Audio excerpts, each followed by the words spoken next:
जय श्री राम। श्री रामचरितमानस के लंका कांड में हमने सुना कि प्रभु श्री राम जी ने राम सेतु का निर्माण किया और सारी वानर सेना समुद्र पार करके लंका में प्रवेश कर गई।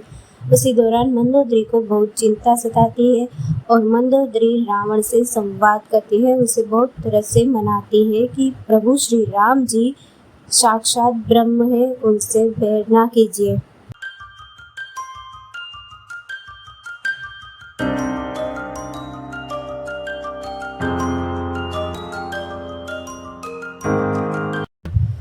अस कहि नयन नीरवरी गहि पद कंपित गात, नाथ बजहु रघुनाथ ही अचल हो यही बात। अर्थात ऐसा कहकर नेत्रों में करुणा का जल भरकर और पति के चरण पकड़कर कांपते हुए शरीर से मंदोदरी ने कहा, हे नाथ, श्री रघुनाथ जी का भजन कीजिए, जिससे मेरा सुहाग अचल हो जाए। तब रावण में सूता उठाई, कहे लाग खल निज प्रभुताई। सुनते प्रिय व्रुत भय माना, जग जोधा को मोहि समाना। तब रावण ने मंदोदरी को उठाया और वह दुष्ट उससे अपनी प्रभुता कहने लगा, है प्रिय सुन, तूने व्यर्थ ही भय मान रखा है। बता तो जगत में मेरे समान योद्धा कौन है। वरुण कुबेर पवन जम काला, भुज बल जितेउ सकल दिगपाला। देव धनुज नर सब बस मोरे, कवन है तू उपजा भय तोरे।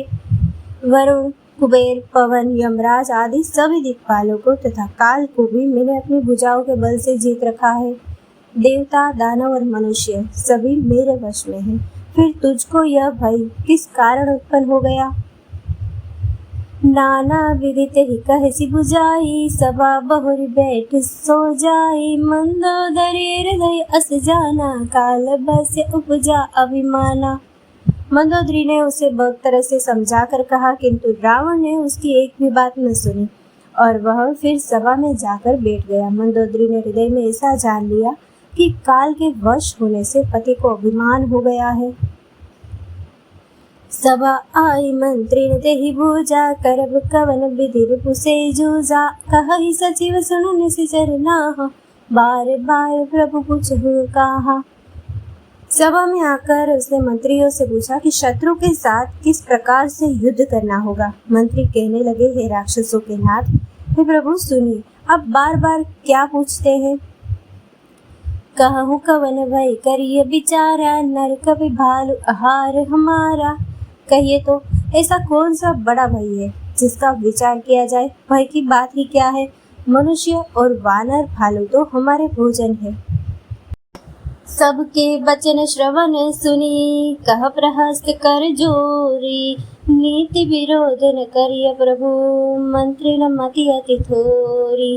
कानों से सबके वचन सुनकर रावण का पुत्र प्रहस्त हाथ जोड़कर कहने लगा, है प्रभु, नीति के विरुद्ध कुछ भी नहीं करना चाहिए। मंत्रियों में बहुत ही थोड़ी बुद्धि है।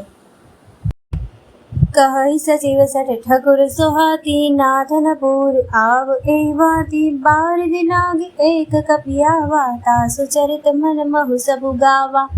ये सभी मूर्ख मंत्री ठकुर सुहाती यानी कि मुंह देखी कह रहे हैं, हे नाथ, इस प्रकार की बातों से पूरा नहीं पड़ेगा।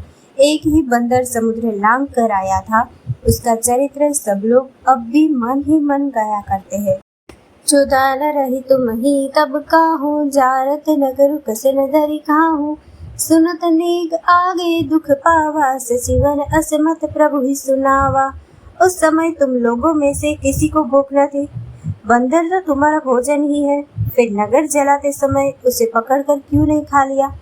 इन मंत्रियों ने स्वामी को ऐसी सम्मति सुनाई है जो सुनने में अच्छी है, पर जिससे आगे चलकर दुख पाना होगा। जेहि बारिश बंधायउ हेला, उतरेउ सेन समेत सुबेला। शोभन मनुज खाब हम भाई, बचन कहि सब गाल फुलाई। जिसने खेल ही खेल में समुद्र बंधा लिया और जो सेना सहित सुबेल पर्वत पर आ उतरा है, हे भाई, कहो वो मनुष्य है जिसे कहते हो कि हम खा लेंगे। सब गाल फुला फुला कर वचन कह रहे हैं। तात बचन मम सुनु अति आदर, जरि मन गुनहु मोहि करि कादर। प्रिय बानी जय सुनहि जे कहहि, ऐसे नर निकाय जगाहि। हे तात, मेरे वचनों को बहुत आदर से सुनिए, मुझे मन में कायर न समझ लीजिएगा। जगत में इससे मनुष्य झुंड के झुंड अधिक है, जो प्यारी बात ही सुनते और कहते हैं। बचन परम हित सुनत कठोरे, सुनहि जे कहहित नर प्रभु थोरे। प्रथम बसीठ पठऊ सुनि नीति, सीता देई करऊ पुनि प्रीति। हे प्रभु, सुनने में कठोर परंतु परम हितकारी वचन जो सुनते और कहते हैं वे मनुष्य बहुत ही थोड़े हैं। नीति सुनिए, उसके अनुसार पहले दूत भेजिए और फिर सीता को देकर श्री राम जी से प्रीति कर लीजिए।